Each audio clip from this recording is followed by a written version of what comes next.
அஸ்ஸலாமு அலைக்கும் வரஹ்மத்துல்லாஹி வபரகாத்துஹ். அல்லாஹ் நேசிக்கிறான். அல்லாஹ் யாரை நேசிக்கிறான்? இன்னல்லாஹ யுஹிப்புல் முஹ்சினீன்.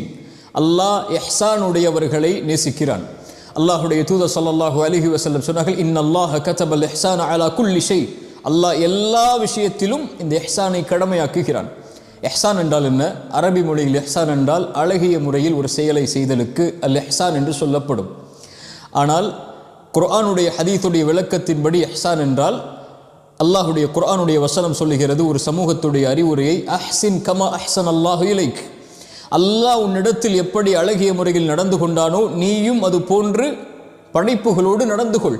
அல் இஹ்சான் என்றால் அல்லாஹ் உங்களோடு எப்படி நடந்து கொள்ள வேண்டும் என்று நீங்கள் விரும்புகிறீர்களோ அப்படி நீங்கள் படைப்புகளோடு நடந்து கொள்ளுதல் இஹ்சான். அல்லாஹுடைய தூதர் ஸல்லல்லாஹு அலைஹி வஸல்லம் சொன்னார்கள், பூமியில் உள்ளவர்களுக்கு இரக்கம் காட்டுங்கள், வானத்தில் உள்ள அல்லாஹ் ரஹ்மான் உங்கள் மீது இரக்கம்